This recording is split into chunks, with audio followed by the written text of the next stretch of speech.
Okay, folks, so we have the second session with our dog aggressive husky mix and some things to notice. I'll be talking throughout the video, but the things to notice about this one. Second session, so I am bringing the dog in, and I always like to pause the dog before I allow him or her to engage with the rest of the pack. Well, because I want to make sure the dog knows that I'm working, that I am comfortable being in control of him, and he is comfortable with me being in control of him. I like to think it gives him a little bit of confidence. So I take him in the yard. I really like to work dogs through their own impulses, as I've mentioned before, and so I just don't let dogs out and then allow them to get into it, play right away, especially if I have a dog aggressive dog, because he needs to be able to learn how he can de-escalate other dogs, and he can do that by being calm himself, not by trying to control the other dogs right away. So you'll see some dogs that are dog aggressive. They'll come into a yard and they'll right away want to say, "Who are you?" and "This is me," and it's just not a good way of thinking, especially if you've had some bad experiences, or especially the dog that you're working has had some bad experiences with dogs. We can get there, but for now he needs time to just be around him and have someone hold his hand, be in control, so that he can start to have, or start to, it just allows space for play drive to come out again, curiosity.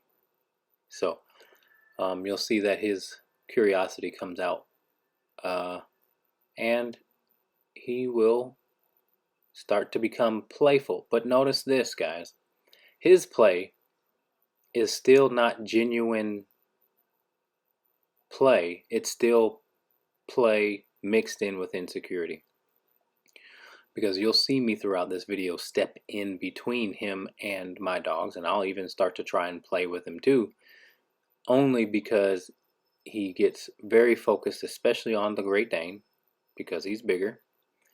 He wants to really try and see if he can manipulate the Great Dane. So kind of see me, Tina's wanting to, as soon as I see that little play bow from the dog, then that's inviting, in my opinion. I still don't let Oakley go up to him right away, but the play bow and the tail wag indicates to me that, okay, this dog is ready to take the next step.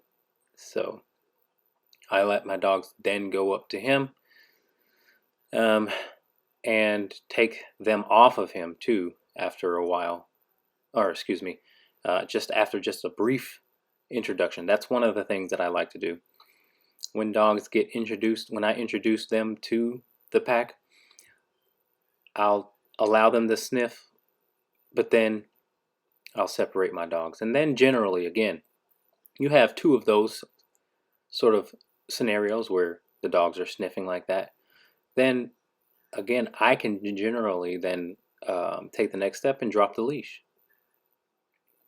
I still have an e-collar on him, and I have a long line.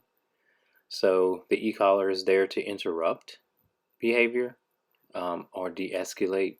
See, watch his body language, wanting to back up my golden retriever, or my Great Dane.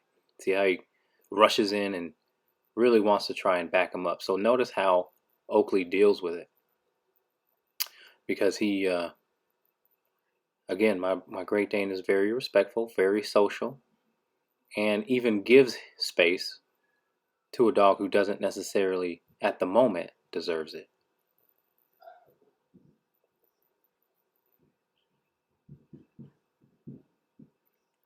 So you see how he's more animated and more pushy with my Great Dane. Why? Because my Great Dane's a male and bigger.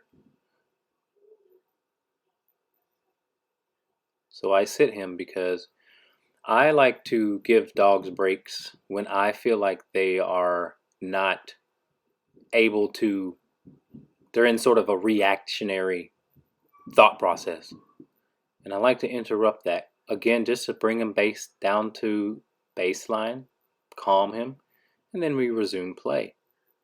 But don't go too long without doing that for two reasons. For one, obviously, it will stop something from escalating to a fight, but also it helps the dog trust that you are still in control of the whole kit and caboodle. And I'm not going to let him necessarily come out of camera view, so I'm going to keep him here.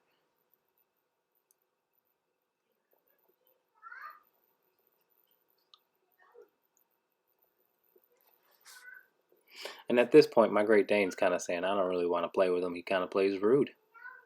So he's left the situation. And even Tina recognizes the imbalance. And Tina, in general, is a very, very playful dog. But notice how they're not really crazy about wanting to play with him. Because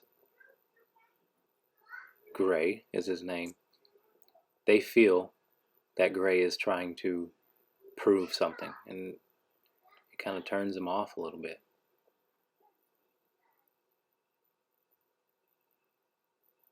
So what's going to be very healthy for Gray is that he learns that he cannot manipulate every dog.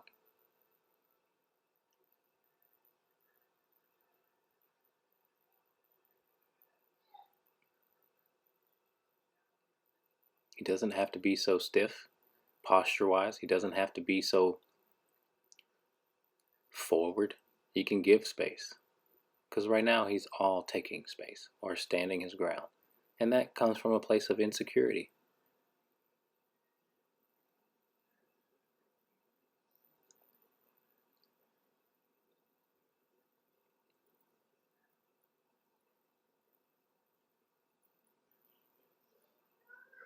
I think I'm going to bring him back into the camera.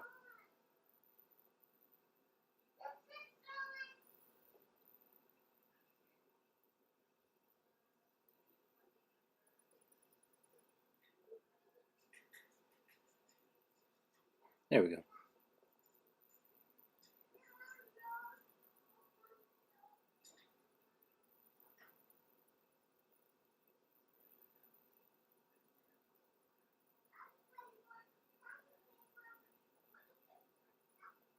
You know, the other thing is that's good is that, again, dogs get to see my dogs play, and they can learn how to control themselves despite the sprinting and that.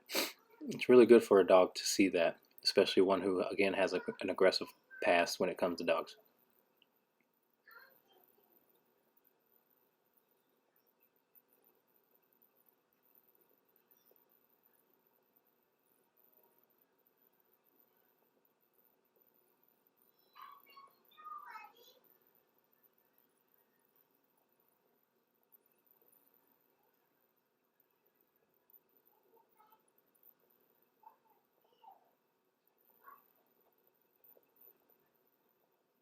So now I'm trying to get him to play. I'm just trying to see if I can provoke some play bows as well. He's not trying to play with me though. But I love playing with dogs. I think you can show your dog who is the leader by playing, through play. If they get to play rougher than you, if they get to dictate when they stop and when they start, then they're usually that usually tells them that they have the upper hand with you. So play from human to dog is very important in the hierarchy of things as well. Because when they're jumping on you and when they're wrestling tough with you, they are also learning if they can get over on you or not, or if they are strong enough, or if you're strong enough to lead them. So it is a constant test in nature of the fittest. Who is fit to lead? And there will always be those times where our animals will test us, and if we're not strong, if we're not consistent, then they will gladly take the position because it's in their mind a better position to take.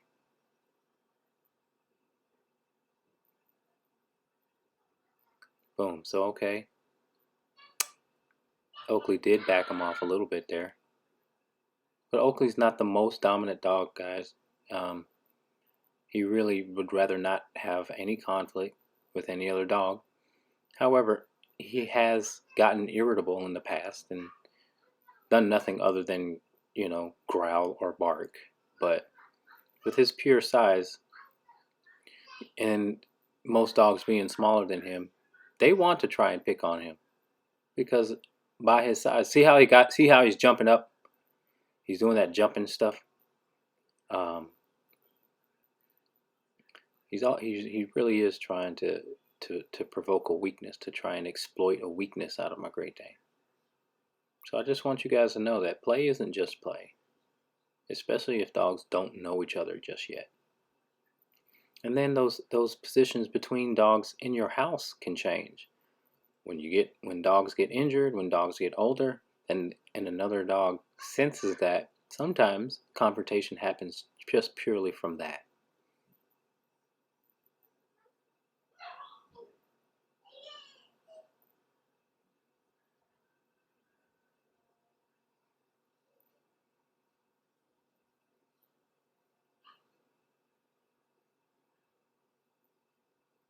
See, he's trying to flirt with him a little bit.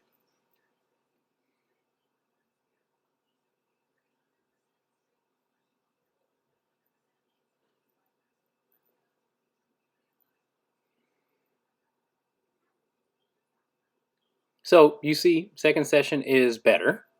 You see Oakley try and put his paw on him. He's trying to slow him down a little bit, trying to get some space, trying to get some respect. There we go. Oakley moves forward, sniffs the genitals. He's trying to get some respect out of him. There, boom. That was a muzzle punch. There, Oakley's starting to get a little tired of the disrespect. But I'm going to intervene here at this point. You see how he's constantly sniffing and constantly trying to harass?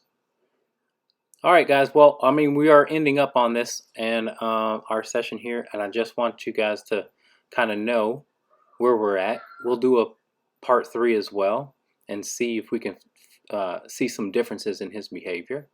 But overall, this is kind of a cool little thing. So keep up with us. Don't forget to like, comment, and subscribe. And hit that notification bell so you can know when the next video comes out. I appreciate you guys for watching, and we'll see you in the next video. Bye.